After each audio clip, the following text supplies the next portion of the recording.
Hello all, welcome back to Consciousness Rising. In some of my latest videos I've been revisiting some of my older themes and just expanded on them, and that's what this is going to be. Um, I said a while ago, didn't I, that the body is often overlooked, and actually I've come to realise and understand now that if you want to do true shadow work you have to actually include the body, and I'm hoping that this video will clear that up as to why. So, as you know, I'm an EFT practitioner and I'll use that. EFT is a great way of doing shadow work because, you know, all that that's stored in the body can be released. But I'm just going to jump straight into this one. Okay, so when we're talking about shadow work, I felt it was really important to include a little bit on Carl Jung because actually he was the guy that, you know, come up with the term shadow when he's talking about the psyche. This is his model of the psyche that he came up with, and I could go into it at great depth, but I'm going to try not to. But your as you can see there at the front, you've got the persona. That's the face you show to the world. We play different personas for different reasons sometimes. That's not always a bad thing. Sometimes it's, you know, if you work in a shop, you have to put on a professional front, which may not be how you truly feel. That's a persona. That's a perfect example of a persona, actually. You do it for your job. The ego. Now, I hear a lot of crap of people saying, get away from the ego, destroy the ego. Well, if you hear people like that, run away from them because they don't know what they're talking about. The ego is actually really important. It's actually still part of us. And it's actually very important. It actually, Michael Tsarian talks about the ego actually came from a very deep ancestral trauma, which, as I won't go into that in this video, but it actually helped us survive. The ego, you know, it has its purpose. At the center is the self, which is what he called basically was the soul that incorporates everything: our persona, our ego, our shadow, our animus, and our anima. I'm not going to go into. If I went into each of these, it would take a video, you know, and I probably will maybe in the future. But the what he basically said as well is there's a personal unconscious and also a collective unconscious, and that's very deep when you think about ancestral trauma and archetypes, but I'm not going to go into that in this video. I will in the future. But the shadow then is below the self, so it's actually within the unconscious. Okay, so he's saying here that the personal, I'm going to get the mouse, look, the personal unconscious is everything below the here. So the shadow is part of the unconscious. And as I've said before, it's important to address because the shadow is where a lot of our repressed memories are. A lot of our problems come from the shadow. Not always just our problems, it can be used for a benefit as well because there's nothing wrong with darkness, you know. I'm not going to go into animus and anima, that's way too deep. But I just wanted to show that really because he was the guy that came up with the term shadow when we think about our consciousness. Other writers after him came online really, and you know, as all psychology and all theories do, they evolve over time, and a lot of other people have done work. I've got a lot of books in my library actually on shadow work and different aspects. So a lot of people came after Jung and actually expand on the shadow. But the shadow is an archetype that you carry. We all carry it. Okay, a little bit on Freud here. So he often talks about the id, the ego, and the superego. And I've put there, if we replace the word superego with the word society, we can gain an understanding of why the superego actually gives birth to the shadow. Because the superego, as in that picture there, you know, the part the superego is saying, eating during an important meeting is rude and inappropriate. Well, that's a rule or a boundary that's come from society or a parental figure. So the superego really is the part of our consciousness that is formed from other people's opinions. And that is actually what gives birth to the shadow, because all that repressed stuff and suppressed material that we're shunned or shamed for showing in childhood goes shoom straight into the shadow. But it needs to be healed and integrated. You don't ignore it, you integrate it. Okay, so I thought that was a really important piece, that just to show, because the id, I won't go too much into Freud stuff, but the id is the impulsive side of your nature, so part of the nature. So that's the one that's saying, I need to eat this right this second. The ego is the balance in between. You can't do that because you're in the middle of an important meeting. So it kind of balances between the two. The superego is the one that's like, no, that's rude, it's inappropriate. You see, so that actually comes from society. That's where we learn it from. I cannot go into much depth on this man's work, but people often talk about Tesla as being such an important figure, which he is, I agree. But I think this man's work is up there and just as important. Um, Wilhelm Reich, and a lot of people don't understand this, a lot about this guy, but he ended up dying in a prison. All his books were burnt. And that says it all, really, doesn't it? Um, Whenever that happens to a figure in history, you research them because it would have happened for a reason. Their work would have been suppressed or kept out of the mainstream for a reason, and that's exactly what happened to him. So it's very sad to me that such a great mind ended up like that, but hey ho. So he was an Austrian doctor of medicine and a psychoanalyst. He developed a way of working with the body and the mind. He was kind of one of the first guys that kind of did that.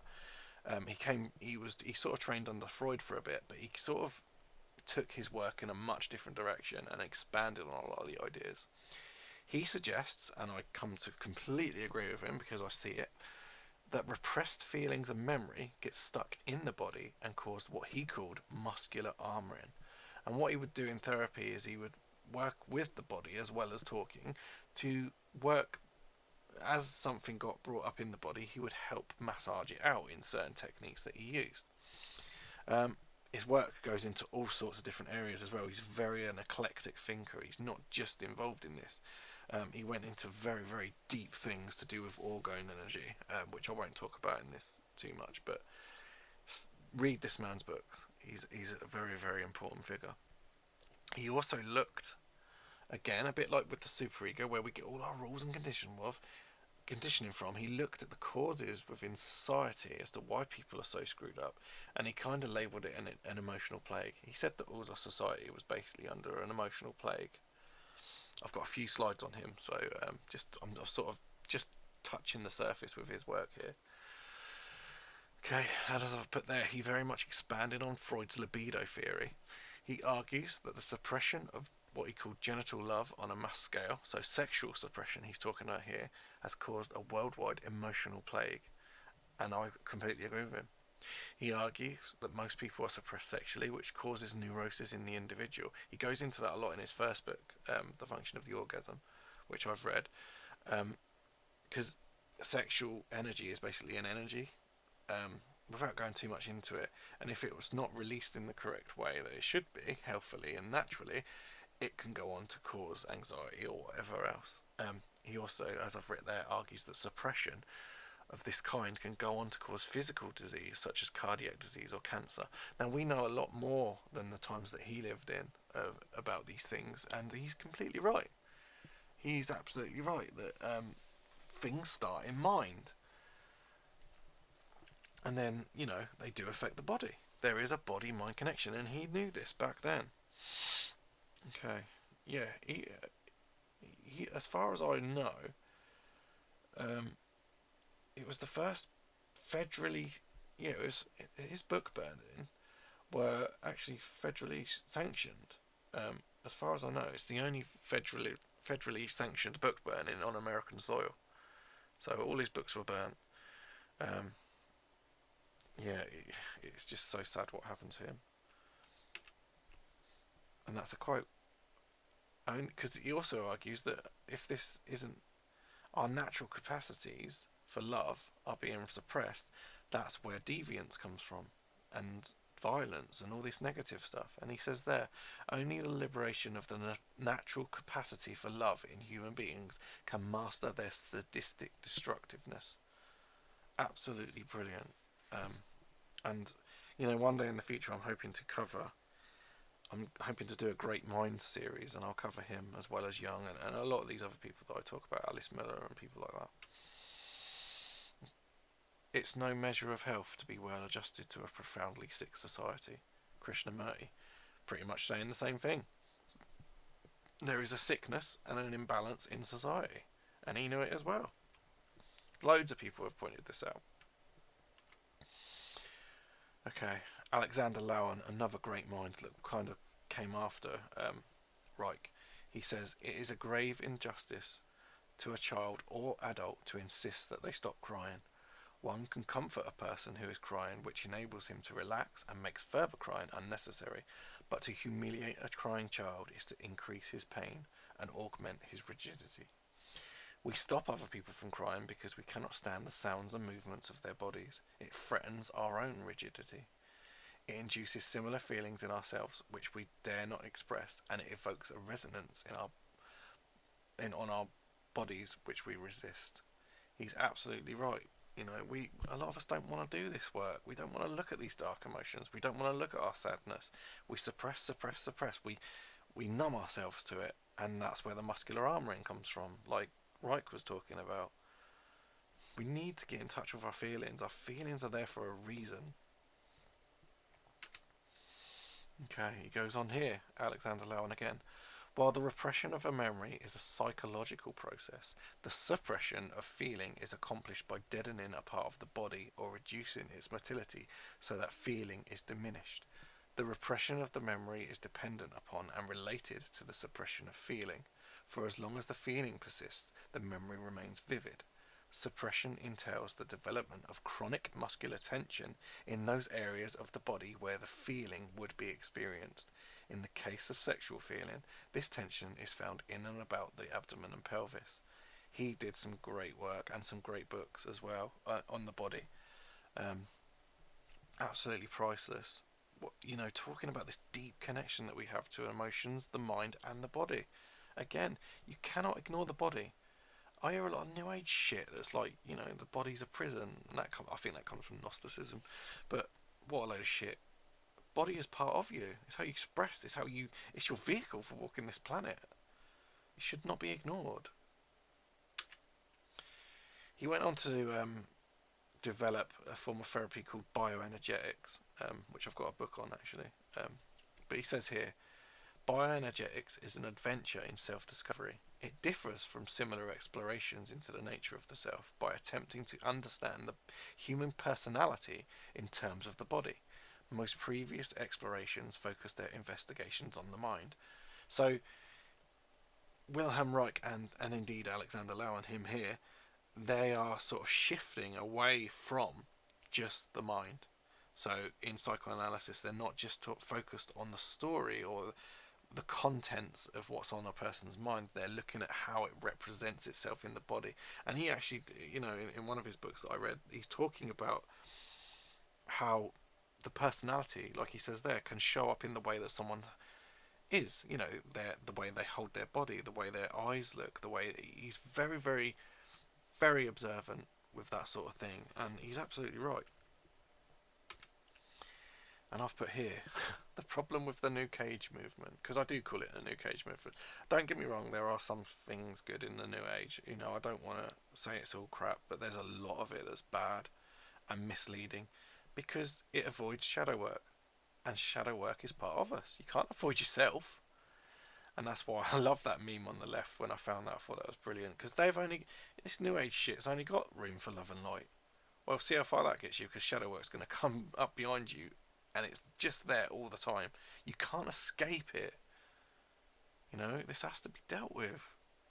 We need to grow up psychologically because there's too many adult children, infantile adults walking this planet, I swear. They often attack and suppress what they call, quote unquote, the dark emotions. Again, pushing away feeling. And you might feel that way for a damn good reason. I see children in therapy a lot. And, I have meetings with their parents and that. And the parents, I'm sure, I might have even mentioned this before, but the parent might say, they're always angry all the time. They're always so frustrated with me. Perhaps they hate you. And perhaps that's justified. Perhaps parents need to be angry at their children need to be angry at their parents. Because they're being suppressed. And good on them for having a fighting spirit to fight back. That's what I always think anyway. Okay, I've put there as well, too much focus on the spiritual. Yes, there is a spiritual element to life, but don't get caught up in that. You're here to do something. You was born for a reason. That's what Dharma is. Following your Dharma is knowing what your life's mission is. And I know what mine is. I know exactly what mine is. And once you do, life becomes much easier. Things flow. You're in accordance with yourself. You're not lying to yourself anymore. Because that's the biggest lies people tell. It's to the self. And I've heard that before as well. Like I put there in that bullet point, nothing matters here anyway. It's all God's plan. What a load of bullshit. You're part of that. You're part of the universe and you're a co-creator with it. It is the prison of the right mind. To just be subservient. And it's attack on the ego, which I said before. Anyone that attacks the ego don't know what they're talking about. They haven't done nowhere near enough reading. The ego is important. Yes, you know, an out of control ego can be a bad thing, but you shouldn't just say, I want to get rid of it. It's like chopping off an arm. You still need it. I love that meme on the left. A true enlightened soul always has a place for righteous anger in the face of true injustice. You can be enlightened and still be angry. Because I'm sick of people saying, you know, why are you so angry? Because the fucking world's in turmoil. I'm entitled to be angry about that. I'm entitled to be angry when people's rights are being raped. There is a reason, and there's a time and a place for righteous anger. Not the silly little things every day. You know, like dropping a plate and then being angry about it for 24 hours. That's an out of control, because that's silly. But, you know, someone cuts you up on the road and you're so furious you want to go and kill them. Come on. Yeah, they might have done something stupid, but let it go. But true anger is there is a place for righteous anger in true injustice, and a true enlightened soul doesn't get rid of that or purge that anger. It should be a force for good. And I sort of touched on this in one of my nature videos, I think, when I was walking. Wasted guilt and shame. If you've done something bad, be honest about what has happened to yourself. Be honest with yourself. Admitting when you're wrong. So many people can't do that. That's why people don't want to do shadow work. What was it Jung said? People will do anything as ridiculous, you know, to not face their own souls. He's right. Admit when you're wrong, let it go, and then do some good deeds. But do it in silence. You know, if you've done a load of bad, and you know damn well you've done it, make up for it. Do good deeds, but do it in silence and do it for you. You know? Because as soon as you start saying, oh, look what I did, look how... That becomes an out of control ego again. Oh, look how fabulous I am, because I give to the homeless. Look how fabulous I am, because I do this. Don't do it for those reasons. Do it in silence. Do it, never say a word about it. That's how to do really good shadow work. And I've put there, work through your guilt and shame and balance it out by becoming a better person. You know, your greatest lesson was your last mistake. We all make them. None of us are perfect. There's no such thing. Look at this statement. This changes it all. Now tell me the body isn't important. He's actually saying your body is the unconscious mind. That's all you need to know. I should just put that slide up, really, shouldn't I? And then just walk away. But it's important to get in touch with our bodies. So many of us are disassociated from our bodies. And I do a lot of work with that, with people in therapy, trying to get them in touch with their bodies. And it might be just something as simple as, you know, if they say, I don't know, they've got anxiety or fear or anger, I might say, where does it show up in your body? And sometimes they look at you looking almost in a stunned way, because they're like, oh, yeah, and it makes them think about their body. Where is that feeling? Is it in the solar plexus? Is it in the head? Is it in the extremities? Do you actually want to just punch the fuck out of someone right now? And for good reason. Yeah, linking into the body. Use the body. I just think that's such a powerful statement. Wilhelm Reich again. Once we open to the flow of energy within our body, we open to the flow of energy within the universe. As above, so below. As I said in, I'm sure it was my natural law video. That's a hermetic principle. I've written this one. It is misunderstood by many that trauma is a mental problem. Whilst some of trauma is a mental problem, it is much more of a body problem. This is because the body, as the unconscious mind, has stored the trauma into the body. That is very, very misunderstood. And not many therapists will tell you that either. But, you know, that's because it requires further study, further reading. You don't just go and get your qualification and stop there, because I haven't. because they don't teach you this stuff even when you go into therapy and you train to be a therapist. They don't teach you things like this. This is stuff I've had to learn on my own, and I've done it through good observation and just knowing, and reading the right books, and getting into finding the right minds. Some of them I've showed you here today. Bessel van der Kolk, brilliant mind in the world of trauma. He really is. And he says, the single most important issue for traumatized people is to find a sense of safety in their bodies. Because he recognized, as I did, traumatized people do not feel safe in their own bodies. So you need to enable them to feel safe in the bodies, and that's where the body work comes in. And that's why you can't do true shadow work without the body. They're completely interlinked. His book as well, I know I did a video recently, didn't I? And I said there was one more book, and I forgot to mention it. It's his book, and it's called The Body Keeps the Score. It's an amazing book to read. I've read it, and I'll probably reread it actually every year because it's so powerful. Okay, and in this book he talks about some of the findings that helped people after the 9/11, whatever your beliefs is about that, I'm not going to go into that. But when that happened, the survivors were offered lots of different types of therapy, and then they were asked by him or by his team or whatever to say which ones helped the most, and that's the order it came out in, which is amazing, isn't it? So the number one most helpful therapy was acupuncture. The second was massage. The third was yoga, and the fourth was EMDR, which is sort of similar to EFT. It releases trauma, but you use the eyes. You flash them left to right in a certain sequence while reprocessing trauma, because there's something about the eyes in deep REM sleep, I think, that helps to reprocess memory. However, I do actually slightly prefer EFT, and the reason for that is because I think you're making contact with the body more. You're tapping on your body, so it kind of brings you that body awareness back into yourself, if that makes sense.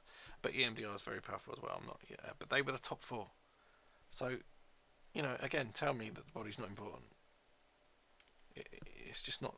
It's just crap when people say that. And this is my last slide. I hope you've got a real feel for this, how important the body is. And these are I've listed as many as I could figure. I've probably missed some, but yeah, you've got Qigong. I've been dipping in and out of Qigong actually. There's a guy called Chris Shelton. His YouTube channel is very good. He does a lot of stuff for free, and he's also released a book which is very, very good. And he'll talk you through Qigong. He also does Tai Chi as well.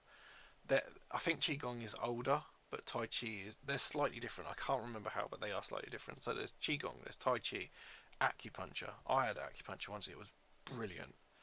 Emotional freedom techniques, which really is EFT, what I'm trained in. It really is what it is. It's psychological acupuncture. You're tapping on the meridians, but you're not. There's no needles. Massage. How many people actually go, do you know what? I'm really feeling tight. I've got all this stress in my body. I'm going to book myself a massage once a month. I know. Obviously, it depends on your financial situation, but do something nice for yourself occasionally. Massage, yoga, Pilates, vagus nerve exercises, and polyvagal. There's another great channel on YouTube, and I can't remember the name of it. It'll come back to me, but there's a woman who actually talks you through some polyvagal vagus nerve exercises to do with releasing trauma from the body as well. Somatic experiencing, EMDR, Feldenkrais, dance, drama, and martial arts. They're all forms of bodywork. People don't often think that they're therapeutic, but think about it. Like, if you've ever done sort of any drama in school, I used to love drama. I used to love sort of putting on another persona and going for it, and that was very, very healthy. Martial arts as well. Cool. I mean, I encourage all children to learn the martial arts. I think it's great. But yeah, they're all. Like I say, there's tons more. I've probably just missed them. Or do something constructive with your hands. That, I don't know, build a puzzle or something. Or there's so many different ways. But yeah, I basically just wanted to focus this video really on the importance of the body, and especially in its link to shadow work. Because as I've showed in this video, hopefully, it does get stuck in the body. So we needed to get in touch with the body to help work it out. Okay, I've got loads of videos planned. I've even got the slides built for them, but just I'm gonna have a couple of weeks rest, I think, and then I'll get some more out. I've got one on symbolic literacy coming up. What else have I got coming up? I've done my first film analysis, which I look forward to doing, and there's one other. I can't remember what it is, but yeah. Anyone that sort of stayed with me and watched my videos, I really appreciate it. You know, I do these. I don't want nothing for them. I do them in the hope that some may find some sort of benefit from them. But if you have, great. Take care, guys. See you in the next one.